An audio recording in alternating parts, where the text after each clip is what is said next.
You set your alarm for 5 a.m., determined to finally get ahead. But the second it goes off, your brain launches a full-scale negotiation. Just 5 more minutes, it says. You decide to do deep work, and suddenly you're bargaining with yourself to check your phone first.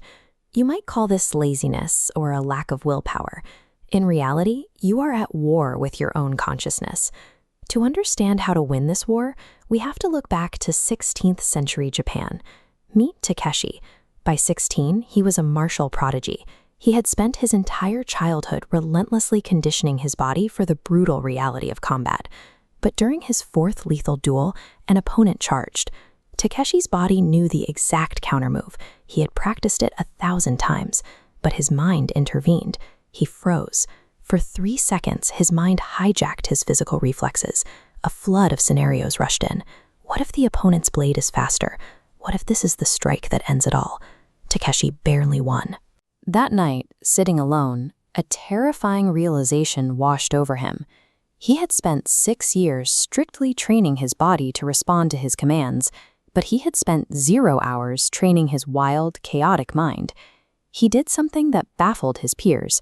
He halted his physical training entirely.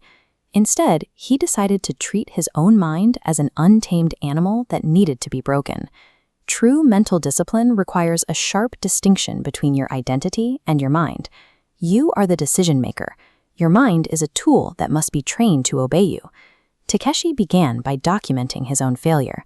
For 30 days, he tracked every single time he issued a command and recorded his mind's response. Wake at dawn? Mind says sleep more. Practice orms? Mind says think about something else. Every time, the mind overruled the decision. The data revealed a disturbing pattern. Takeshi wasn't making his own decisions. His mind was calling the shots, and he was just a passenger along for the ride. To reclaim control, he initiated a protocol of progressive overload, starting with small, manageable tests of obedience. The first test was simple. Sit completely still for 5 minutes. Within 60 seconds, his brain complained that this was boring or that his leg itched. Takeshi issued a direct, non-negotiable verbal override. No, we are sitting for 5 minutes. Once the mind learned to obey basic commands, he escalated the stakes. He introduced a consequence matrix for any failure to execute more complex tasks. He used a specific mathematical punishment. If he commanded his mind to focus for 30 minutes and failed, he forced himself to repeat that exact task 10 times in a row. By overcorrecting, he rewired his brain's internal logic. His mind eventually chose immediate obedience because it was the most efficient way to avoid hours of forced repetition. In the second month, a flaw emerged. In the evenings, his mind would launch a counter-argument, convincing him that he deserved a cup of sake. The rebellion succeeded because the sake was sitting right there in his room. The escape route was visible and required 0 effort to access. Takeshi threw out every bottle he owned.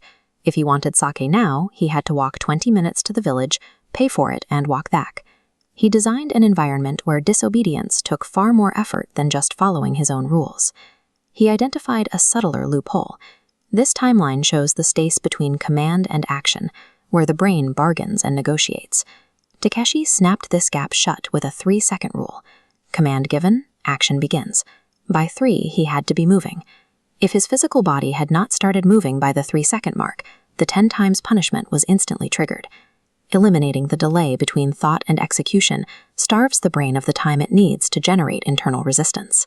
Even with these rules, Takeshi faced occasional internal friction between his desire for mastery and his base desire for comfort. He resolved this by establishing a non-negotiable hierarchy of values. Mastery was placed at the top, comfort was at the bottom. When these two values clashed, the hierarchy dictated the outcome instantly. 1 year later, Takeshi operated with total responsiveness.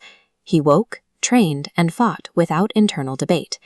Takeshi's record of 60 undefeated duels came from a mind that functioned like a reflex. While his opponents struggled with fear or doubt, his mind simply executed his decisions.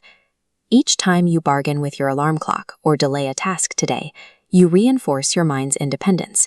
You're teaching your brain that your commands are optional and can be safely ignored. The Takeshi Experiment suggests that mental responsiveness is a skill to be built, not a gift to be born with. If your mind is currently a wild horse, it's because it has been left to its own devices. Today, you can choose to begin training it.